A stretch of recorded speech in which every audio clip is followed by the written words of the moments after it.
The following talk, entitled Zen Practice and Zen Consciousness by Jeffrey Hodson, is presented by the Theosophical Society in America.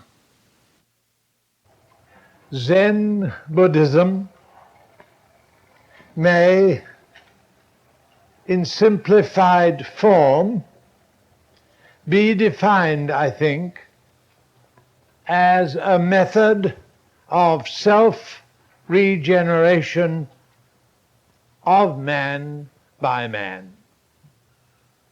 A method of self-regeneration by man. What is the origin of this rather strange word to us, and stranger still at first, this Zen doctrine? Well, it is taught that there is an original doctrine from which the Zen system originated. And this source teaching, promulgated in China by the patriarch Bodhidharma, it's called in Sanskrit dhyana, and in the Chinese language Chan, Chan. Zen, then, the word Zen, and the idea is a Japanese development of Chinese Chan, a method of dhyana. But the original word, I repeat, in Chinese was Chan, and in Sanskrit, as you know, dhyana, means contemplation. And what is the real origin, as far as we know, of the Zen system? Well, it has come down to us that from the Lord Gautama Buddha, the law was transmitted in silence, mind to mind, not by words. This is really the secret of it. The law was transmitted in silence, mind to mind, to the first patriarch, who was Arya Mahakasyapa, one of the Arhat bhikkhus or disciples of the Lord Buddha. It was then in turn similarly transmitted, that means again in silence. It was then in turn similarly transmitted to the second patriarch, who is known to us as Arya Ananda. And so it has come on through 28 patriarchs, the 28th being Arya Bodhidharma, the first patriarch in China. Bodhidharma took Buddhism and Zen to China. The succession still continues, and we learn that the 33rd patriarch was Huineng, who is known in China as their 6th and last patriarch. However, dhyana masters of Zen have continued to transmit the Zen teaching right down to today, as I expect you know. What is the Dharma then? The teaching, the idea. Well, this Dharma, as they call it, is transmitted from heart to heart, and apparently the recipient must realize it by his own efforts. From time immemorial, it has been the practice of one Buddha to pass to his successor the quintessence of his teaching. and for one patriarch to transmit to another the esoteric teaching mind to mind and heart to heart. Evidently, no words are used, no words are needed, because there is a transmission, mind to mind. And I imagine the problem is of the recipient being able to pick up the message in his or her own heart and mind. If we examine Zen, we find that unlike almost all other forms of religion, Zen is entirely impersonal, being without a separate God, without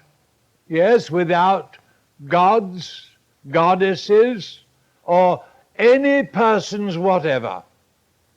It's even without the Lord Buddha as a separated historical individuality, which would be a denial of Zen. Strange though this sounds to us, of course.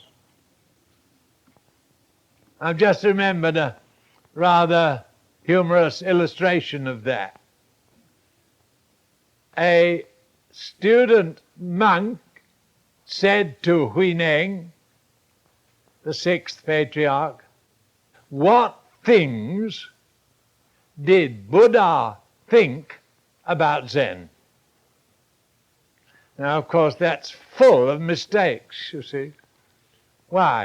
It suggests something separate.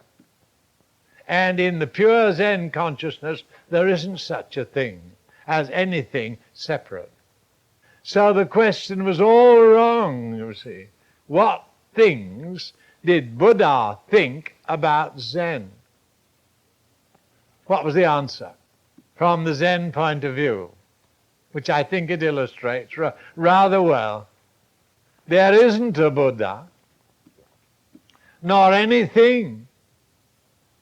Listen now, something's coming. There isn't a Buddha, nor anything, nor thinking.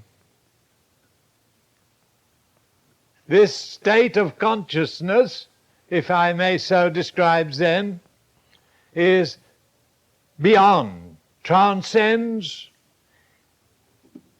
all concepts of the exercise of the human mind. So there isn't a Buddha from the Zen point of view, nor anything, nor thinking.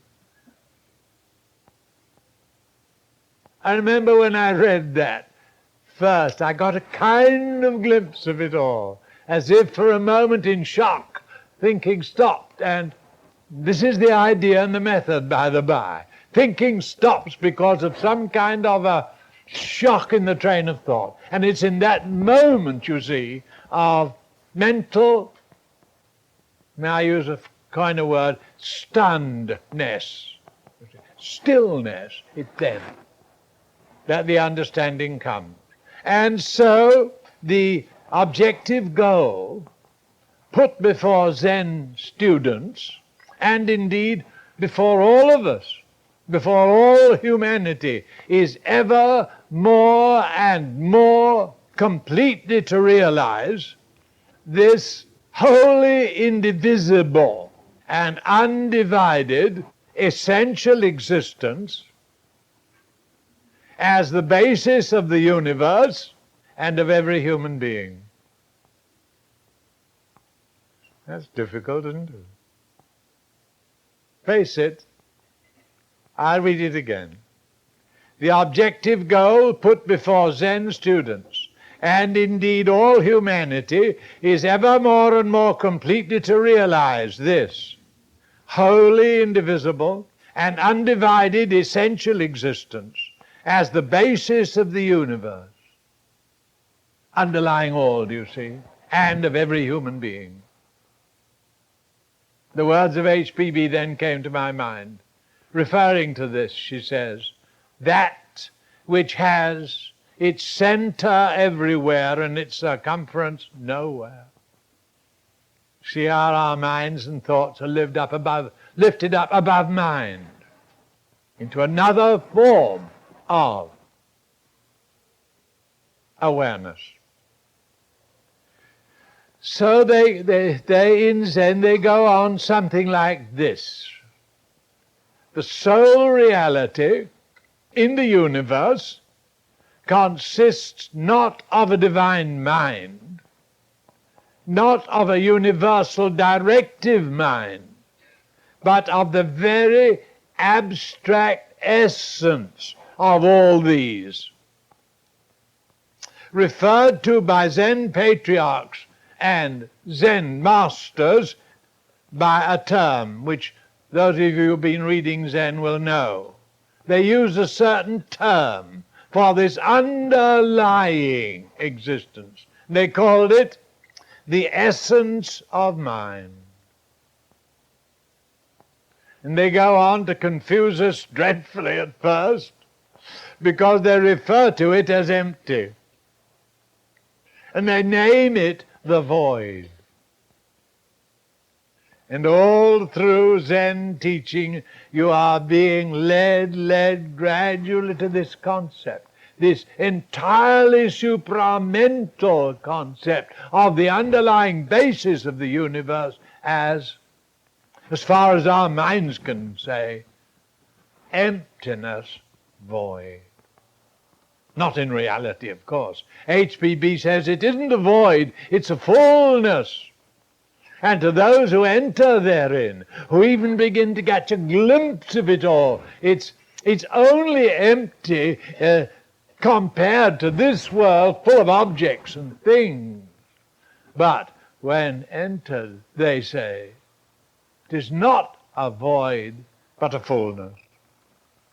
I'm coming to that subject later. I'm just outlining the main ideas as we begin together this quite difficult but very rewarding study. And so, if you go to a Zen school, then the discipline of Zen, and at such schools, this discipline is designed to aid students and monks to divest their human minds entirely of all ideas of separate existences within the cosmos. There aren't any. There aren't any. The whole idea of separate is wrong at that level of consciousness.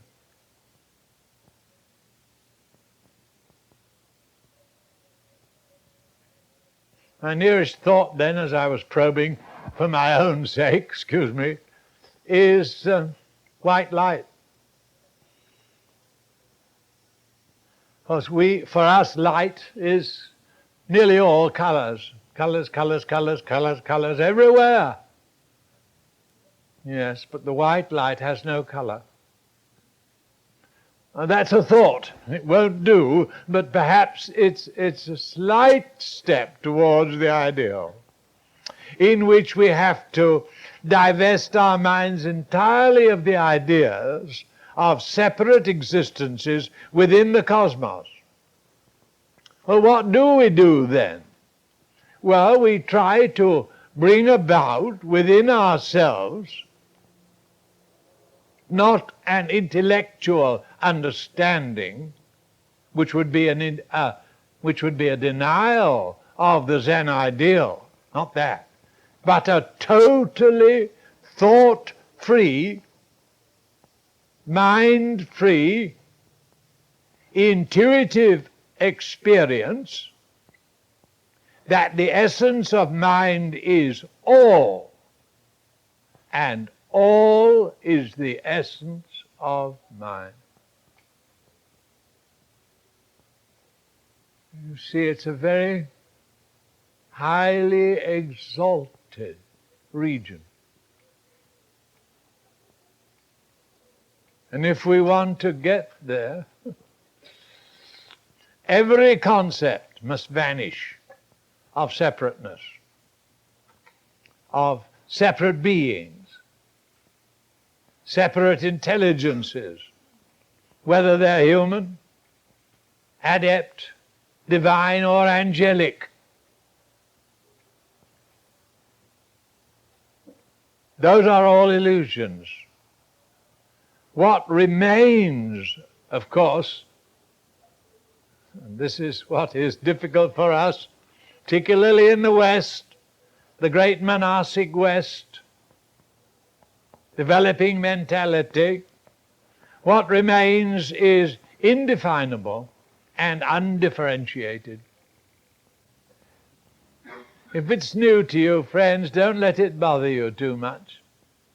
It's a marvelous state to aspire to when once the flavor of it and some realization, however faint, brings it into a kind of familiarity, so that you find yourself continually transcending separated existence and existences.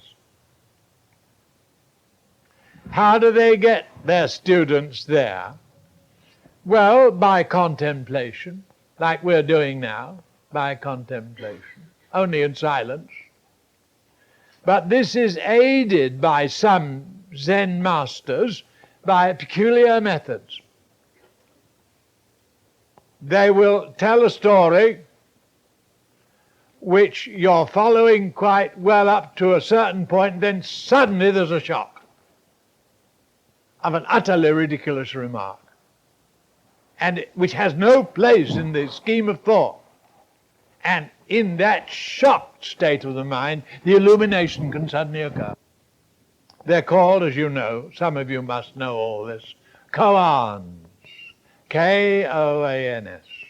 And the Zen masters use koans to bring breaks in reasoning and acute surprises. I wonder if I can tell you one. Yes, there are ever so many. If I can remember this one. A man, as it sounded, was being chased by a tiger, a furious tiger. And he was fleeing away as hard as he could across a plain until he came to a deep ravine, which might be his safety, do you see? His ravine. He went over the lip of the ravine and he found only a rather thin root of a plant which just held him. There he was, and the tiger coming on. Get ready for the shock in a minute. And the tiger coming along, and then out comes the mouse and begins to gnaw away at the only root. Now see, I've got your attention, just what they want. Now, but growing beside the root, there were some ripe wild strawberries. And the man reached out and took a strawberry. Now comes the shock. 2 words. How delicious.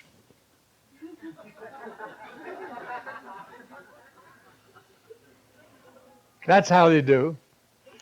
That's one example of a koan. There are better ones. Very well. It is very interesting to read how the 6th patriarch Huineng achieved his position. It will illustrate our point. The senior instructor of the monks at the Tungchan monastery, Shen Sui, was a candidate for the office of 6th patriarch, because the 5th knew he was going to withdraw. The 5th patriarch then instructed all who wish to qualify for the high office, he asked them to write a stanza, or as they call it, sutra, on the wall of the monastery. And this stanza must illustrate the writer's experience of the realization of the essence of mind. Or they sometimes call it also Buddha nature. In the middle of the night, Shen Sui went and wrote his sutra on the monastery wall. Now listen critically and judge it in the light of what we've just been groping towards. He wrote this: our body is the Bodhi tree, and our mind a mirror bright. Carefully we wipe them hour by hour, and let no dust alight. Well, I don't need to tell you what a failure that was. That's all in the realm of things, and objects, and existences. The fifth patriarch therefore read the stanza and knew that Shen Sui had not realized his essence of mind and his Buddha nature. He was still down here in the realm of objects, things, existences. That he had not reached the door of enlightenment, as they call it. Yes, that's another Zen term. That he hadn't reached the door of enlightenment. He might have reached it, but he hadn't entered through that door into enlightenment. Now, at the monastery there was a poor boy, an illiterate, whose job it was to look after the servants' quarters and pound the rice. And he heard this low caste servant, he heard of the stanza of Shen Sui. And so he stole very quietly into the monastery hall to look at it. He asked a lay brother to read to him the stanza because he was illiterate. And then Hui Neng, this is the low caste worker, now famous throughout the world almost, Hui Neng, who had realized his essence of mind and his Buddha nature, he then went and wrote his own stanza on the wall. What did he write? Anything to do with things and people and separate existences? No. That would have been faithful. Here is the famous stanza of Hui Neng. Remember the first one? Our body is the Bodhi tree, and our mind a mirror bright. Carefully we wipe them hour by hour, that no dust may alight. So Hui Neng came and he wrote this: there is no Bodhi tree, nor stand of mirror bright. Since all is void, where can the dust alight? He was appointed.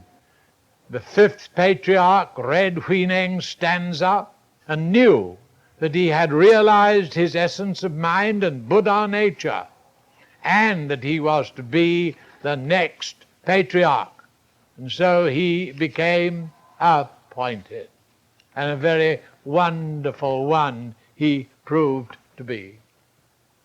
I strongly recommend the Sutras of Hui Neng as perhaps one of the best of many very fine expositions of Zen. You know, this ought not to be too strange to us, you know. There are certain incidents in our scriptures which seem to me at least to be very, dare I coin a word, Zenish. Zen-like, I ought to have said, very Zen-like. Such as what? By that I mean strange and apparently inconsequent utterances, wonderful in themselves, but having no relation to the preceding sequence of ideas. For example, do you remember when Moses was on Mount Sinai and he had received from the Lord God the 10 Commandments? And the Lord said to him, "Go down to your Israelites and tell them that I ordered them to live by these 10 Commandments." So Moses, seems to me very boldly, but he said, "What name shall I use?" It's always struck me, that has. "What name shall I use, O Lord, to deliver your orders?" Then came this answer: "I am that I am." Marvelous in itself if you get through into the very heart of it. I am that I am. I daren't comment except to say it refers probably to the very inmost essence of everything. But that's a kind of a Quran, you know. That is. And then the Lord Christ said, "Before Abraham was, I am." That doesn't make sense at all in terms of the mind, and particularly in grammar. But meditate upon it, and it's full of illumination. And of course that marvelous incident of the first reappearance to all the disciples of the Lord Jesus Christ after his resurrection. He first appeared, it seems so wonderful to me always, he first appeared to whom? The highest? The greatest? His mother? No. Mary Magdalene. We know her story. He chose her. He appeared to her first in the Garden of Gethsemane. She didn't know him. He made her know him by repeating her name, Mary. She knew him and she said, "O Rabboni," Master. He said, "Go and gather all the disciples together in an upper room and I will appear." She did, and the Lord later manifested himself. And one of the disciples wouldn't believe it. Wouldn't believe it. He said, "I will not believe that it really is you until I put my fingers in the wounds." It was not rebuked. Not rebuked. Indicating, I think, that it's permissible, as St. Paul put it, to prove all things and hold fast to that which is good. And so he was allowed. "Very well," said Jesus. "Very well. Here are the wounds. Here, my hands and my side. Come along." And Thomas, surnamed Didymus, you remember, came up. And he put his fingers in the various wounds. What happened? Well, he had a marvelous Zen illumination, I think, because he cried out, not in the sequence of ideas at all. "Oh yes, I now recognize." No, not at all. His fingers had gone into the wounds, paused, and he said, "Oh Lord my God." Elevation into the very highest of all. Almost Zen-like. So also Yudhishthira, a disciple of the Lord Sri Krishna, who once in his presence, and there was the Lord, there was the chariot, there were the horses, there was Arjuna, and the whole world of separated things, and the Lord was here. Suddenly, Yudhishthira had the vision, splendid. He said, "Thou art not the Lord Sri Krishna, thou art the inner ruler immortal, seated in the hearts of all beings." Marvelous illumination. And transcendent up to a point of separated existences. And so, form separated person, these vanish, and life is realized inwardly and found to be always and everywhere existent. And those are somewhat Zen-like. So evidently, there is a level of consciousness in which the idea of the existence of someone else, some other individuality, cannot be accepted. Perhaps at the very plane of RD, the idea of the existence of someone else, some other person, that disappears. There are no others. In some of the letters, the masters say that the Dhyan Chohans have Dhyan Chohan, lords of contemplation. They have transcended what we would call otherness, up to the threshold and lower subplanes of Atma. There can be the idea of two people or two egos, but the higher or more inward you go, the less this is true. Eventually there is a state of existence, a condition of being and consciousness in which, yes, personal identity is merged in or lost in one vast state of being, which includes all without separate existences. That leading up to Zen consciousness. Now let us look at that from the theosophical point of view.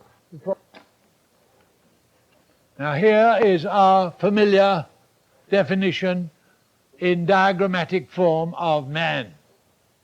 Holy, nearly wholly fallacious, because it suggests that the levels of consciousness, vehicles, and being are one above the other, which is entirely erroneous because all occupy the same position in space. However, diagrams can help. Now here we are at the physical etheric level. Here we are. What have we got? What's the characteristic of our awareness here? Objects. Objects. Everywhere. We can't exist here at all because objects. This is our world. We're object people. Take objects away, where would we be? Answer, in Zen. Very well then, I'm afraid it is also true at the astral and lower mental level. The world of concrete thought and objects. Very well. As long as we're there only, we can't transcend the idea of separate objects.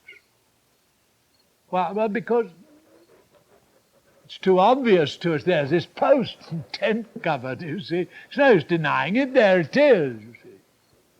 Yes, as long as we are below that level, there. Now, however, when we still penetrate more deeply towards the core of our being, we come to our reincarnating ego in its causal body. There. Now we're in the realm of abstract thought. The sense of objects fades. The sense of things begins to disappear altogether. In what way? Well, let me illustrate if I can. 2 or 3 minutes to 10. Got it? 2 or 3 minutes to 10. Physical plane, right? Listen. Time. Or I can say, what a lovely statue or picture. Yes, very good. But I can also say, beauty. Where are you? You're not in this world at all. You're here. We are beginning to withdraw, gradually, and with whatever difficulty, from the limitations of objects towards the realization of that which is behind. If we move higher into our Christ or Buddhic nature, separatedness becomes less and less marked, and unity, or rather union, becomes more and more obvious. So we look at all the lovely trees and at all the people and all that we can see separate in themselves, but yes, at this level there's something happening in our hearts and minds, and we say, yes, but there's only one life, one spirit presence in all. I begin to discern that without boundaries. Higher still, to the level of our spirit essence, Atma. There what would we find? Not union, because that suggests two things, blended. Unity. Identity is experienced there. One alone, only one. Now we're getting very, very near, I should imagine, to the real concept of Zen consciousness, which must be still deeper at the very heart of all these. And there I ventured to put on the diagram the state of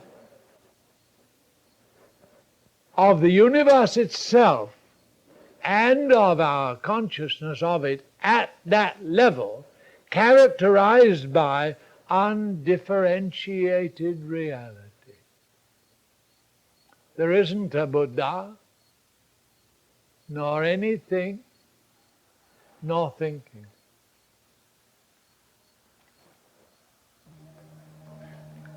Friends, just an addition, two additions to the chart.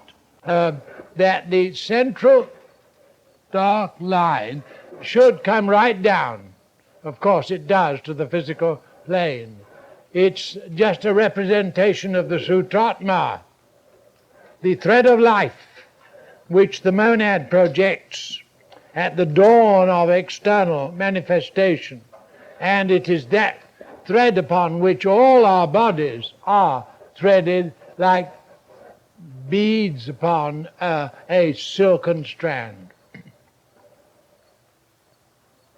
And when we are awake and alive physically, then that central thread of life, or as it's called in the Bible, by the by, silver cord, reaches from monad direct into the physical body. That's one. And will you also, if I saw you copying, put somewhere, top left, I think, 3 words. All is within. Do remember that, won't you? All diagrams with strata are misleading, erroneous, because the world, and so our bodies and the universe, these are not arranged in strata. They all occupy the same space. Everything's there, everything. The very highest existence there is there, just there. Not up there. The words of Tennyson came to my mind then, and I repeat them, concerning the idea that the very highest existence is as much everywhere as anywhere. We're coming to this in a minute in our study. How did Tennyson put it? Speak to him thou, for he hearest, and spirit with spirit can meet. Closer is he than breathing, nearer than hands and feet. So just right, all is within. Now, just continuing a little, up to the threshold, and lower subplanes of Atma, there can be the idea of two people or two egos, I suppose. But the more deeply inward you go, the less this idea of another is true. Eventually there's a state of existence up here, in here, a condition of being and consciousness in which personal identity is merged and lost in one vast state of being, which includes all without the idea of separate existences. One non-particulate totality. The aim of Zen is to realize that. If all the membranes enclosing all the cells of our bodies were to disappear, then all the protoplasm, which is the same in all the cells, remember, all the protoplasm would simply be seen as one, undivided, unseparated wholeness. Faintly approaching the idea. There are many ways of approaching it. It's not, I think, that the mind is put to sleep, but rather it goes into a state of complete equilibrium, in which it's neither creatively nor positively active, nor is it wholly negatively passive. It's like a reasonably stilled receptacle. For all of this, inner experience is entered when the mind becomes enfolded in stillness. And it's in that tranquil silence, could I say, that the more deeply interior states of consciousness begin to be experienced. You can help yourself to override the mental habits by thinking quietly and meditating upon such concepts as, say, everywhereness. See, that's supramental. Everywhere. That which has its center everywhere and its circumference nowhere. And this is quite beyond all normal thought processes, except perhaps those of the higher level of the abstract mind, where it merges into buddhi. And it's this mergence which is sought. And one characteristic of buddhi, that is, it's a state of placelessness, or everywhereness.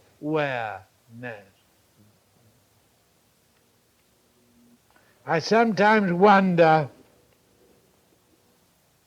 if that's what our Lord Jesus Christ meant when he said, "The Son of Man hath nowhere to lay his head." Why not? Everywhere. Nowhere. So we have, I presume, to suggest to you, to try to enter a state of everywhereness, placelessness, circumferencelessness, and sink into a thought-free state. And stay there as long as you can. Play with it. Like, shall I go on a few other? Always. Got it? There isn't any time. There's only always. See, we're supramental now. The moment you say time, you're down here in the mind. And this world. Time, a time, and then always. It's a kind of technique for attaining to what I call to myself center yoga. And one of the difficulties imposed upon consciousness by incarnation in 4 mortal bodies is that it imposes upon egoic awareness all the limitations of the form world filled with objects. Valuably, of course, but with the limitations. Now we have to try and override them as we enter into 6th sub-race and 6th root race consciousness, in which they will be gradually transcended. So you might take placelessness, circumferencelessness. I go slowly, try. Circumferencelessness. Everywhere-lessness. Everywhereness. Homelessness.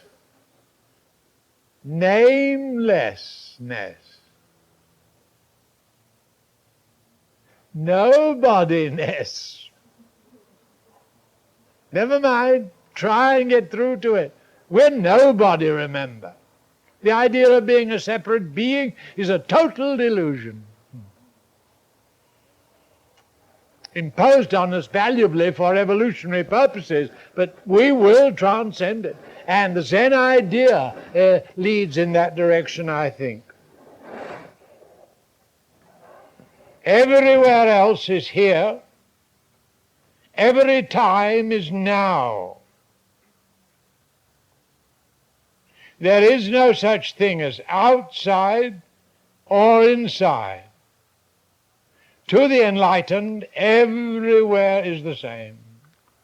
So if you ask, say, where is my monad? And what is my monad? The answer would be nameless. Where is it? Everywhere. What color is it? Colorless. When is it? Always. Who is it? Everyone. And so on. Now let's try with the aid of diagram again.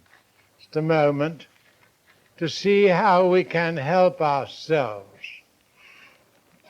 in this kind of study. Sandra and I have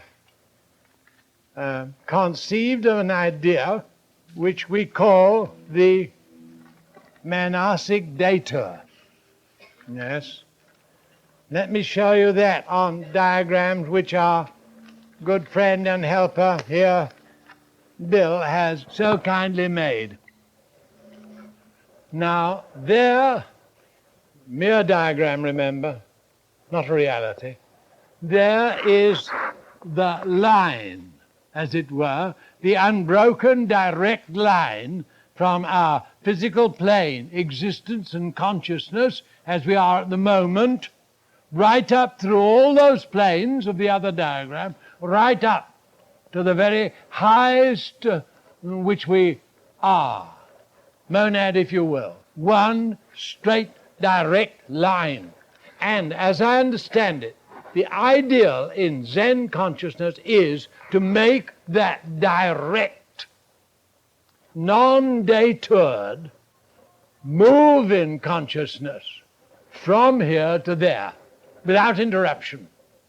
Hence those koans, those almost silly stories which break in the middle and knock your mind out, and they even go further with sticks and bang the students on the head or anywhere to give them a shock. And in that momentary shock, all detours vanish, and there is only this flash straight through to the highest state.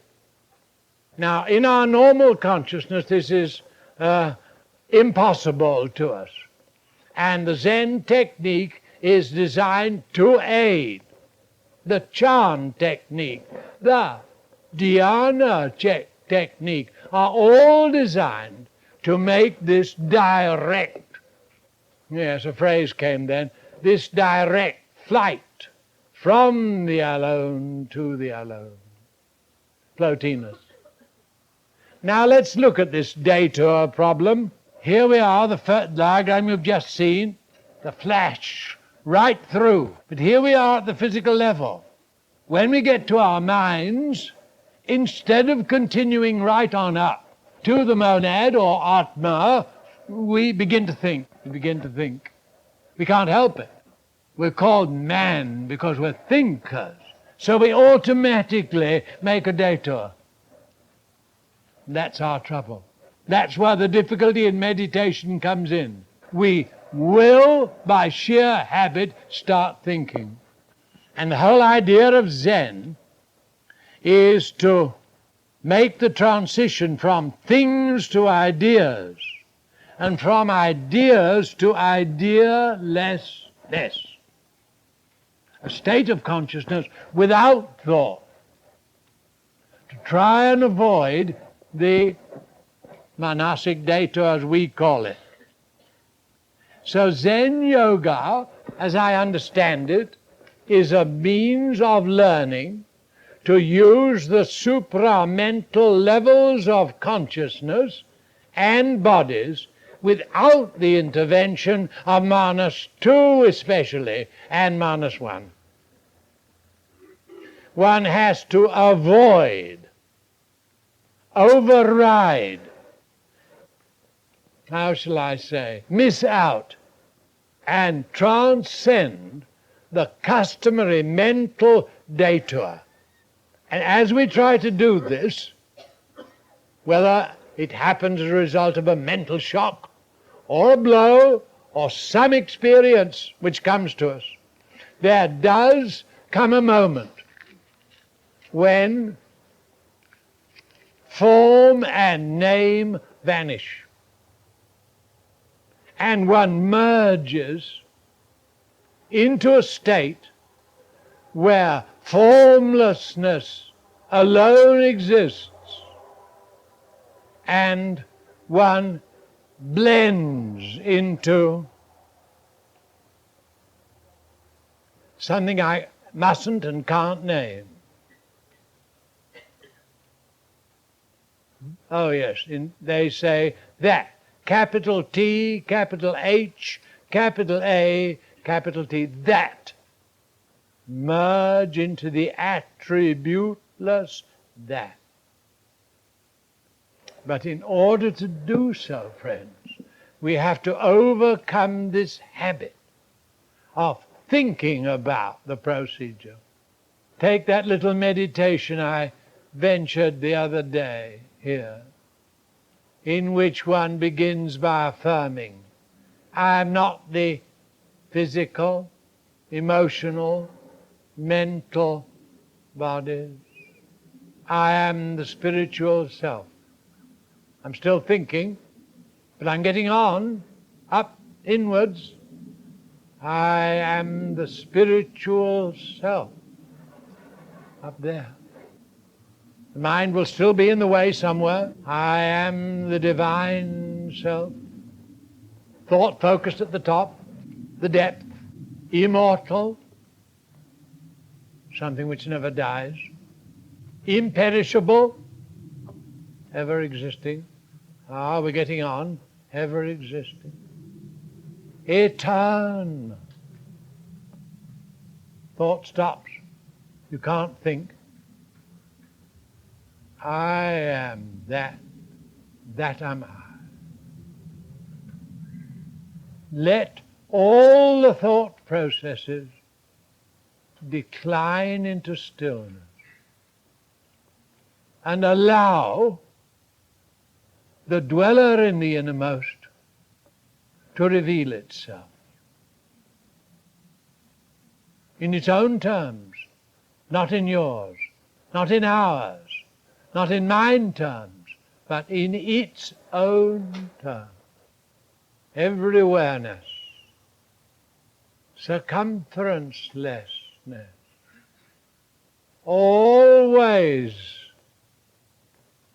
and so on and on.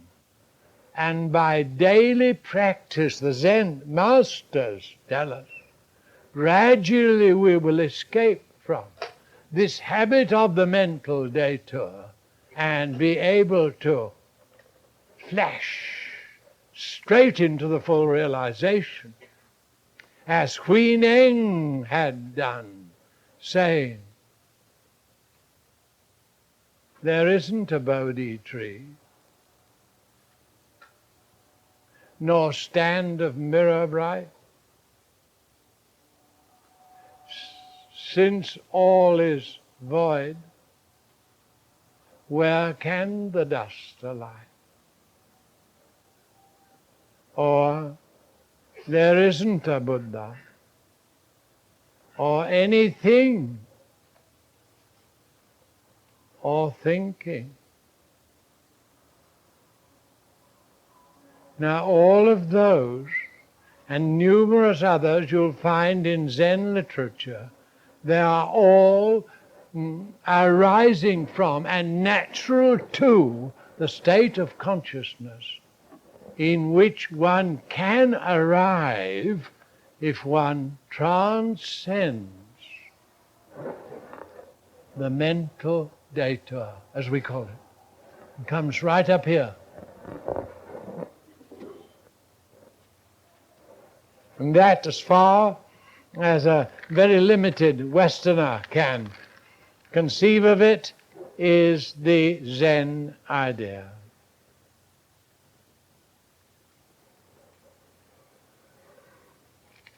It's not a system of philosophy, as you see. It is not an argument about planes of nature, states of being, other kinds of existences. No, it's a state which they, the Zen masters, find that they can only describe in one word, which is, they call it the void. It's only void from this point of view. But there, it's void. It's not of the nature of a black abyss, this void of Zen, or of a bottomless pit.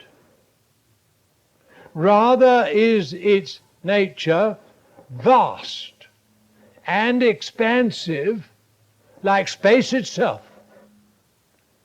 Those who have entered it describe it as serene, all pure, all inclusive. It is not anything. When one is in it, they tell us, the void is not a vacuum of sheer emptiness, but of fullness. It's an experience in consciousness, also, I believe, of permanent bliss and happiness, beyond our normal human understanding. And after all, isn't this what all men are seeking? And Zen, or Chan, or Dhyana, call it what you will, contemplation of the highest. It's a way there too, leading past brain consciousness of logical reasoning, past sensory experience of earthly happiness, into an awareness of transcendental bliss beyond comprehension. You see, the human intellect, friends, can't be expected either to enter into or lead to such an experience, what we might call wholeness. Can't realize that the universe is rooted in an undifferentiated wholeness, totality. And this is the obstacle, as I conceive of it. I call it the monastic datum. This is the obstacle which is virtually unable to be surpassed, except by very few. And then this obstacle must be bypassed, could we say, and a means found of entering into a state of awareness in which the discursive intellect can have no part whatever. Now that's where we're trending. Modern literature, modern science, modern philosophy, feelings towards what is and what is to be known,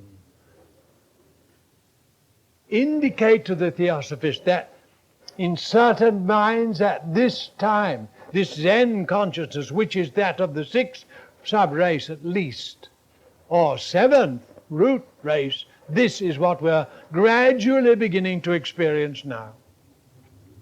Hence the great interest there is in this subject in many, many, many parts of the world. Unless this bypass is found and used, awareness of the whole forever eludes the aspiring yogi. So they teach. Another thought just came to me then. Memory. The Lord God is speaking to the psalmist, and what does he say? Be still and know that I am God. And everywhere throughout all systems of contemplation and mystic illumination, there is this continual reiteration of the necessity for mental stillness, silence, in which the mind becomes enfolded in stillness, as if it almost evaporated into its origin, and leaves behind this still deeper state of awareness.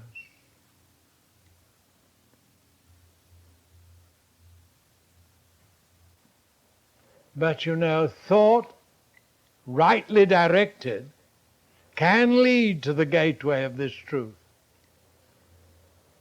But it can't thereafter accompany the traveler through the gateway. It's hard, isn't it? Difficult, isn't it? We're so familiar with it. We're using it all the time. Without it, we'd be lost in the world. We couldn't even find our way to the dining room. No. Yes, but there's another dining room, you see, which we are seeking. The source of the one inexhaustible all.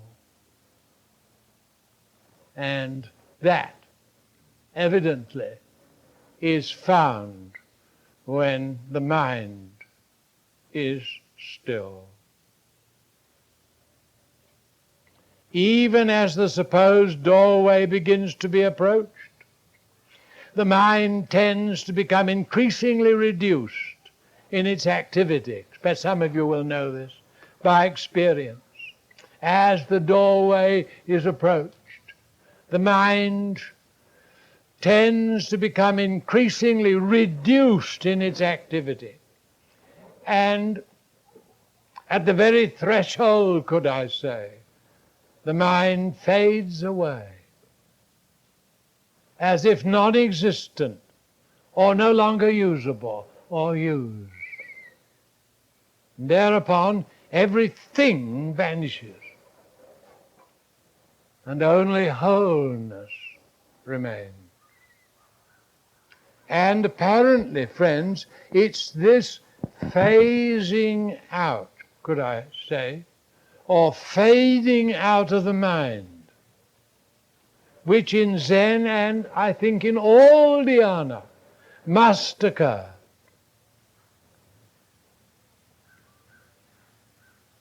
Of its own accord, naturally, as if it ceased to exist.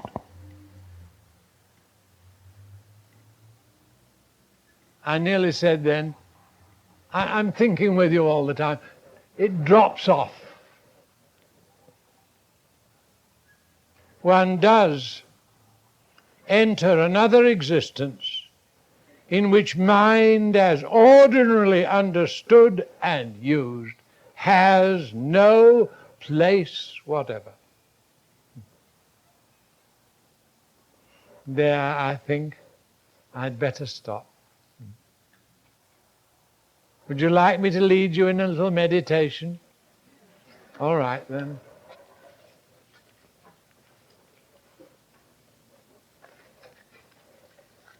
There is so much more I brought to say, but in one morning together, in one study together of so profound a subject, one can only go so far. Zen doesn't deny ordinary methods of contemplation, silent cogitation, dwelling in thought upon the Lord Most High, and all the systems of yoga.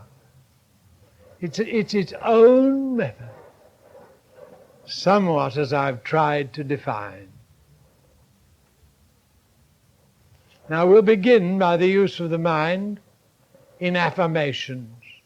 And then when the uttermost final affirmation, I am that am I, mind should fall into stillness. Then I will bring the meditation gradually to a close with a tap on my desk. Very well then. Have your bodies reasonably relaxed.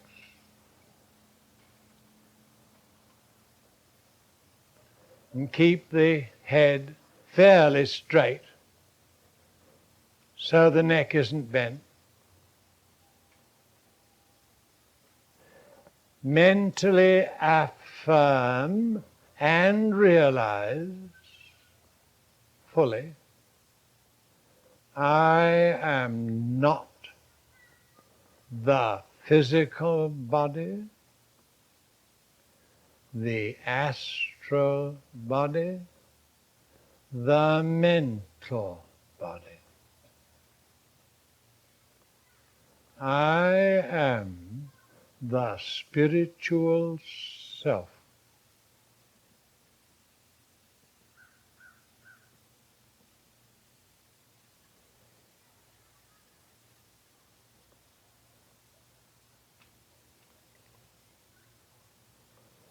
Immortal, imperishable, eternal.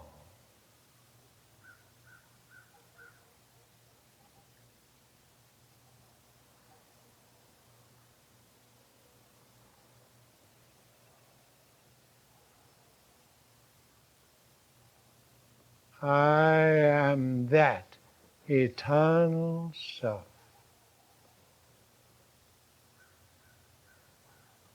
That am I.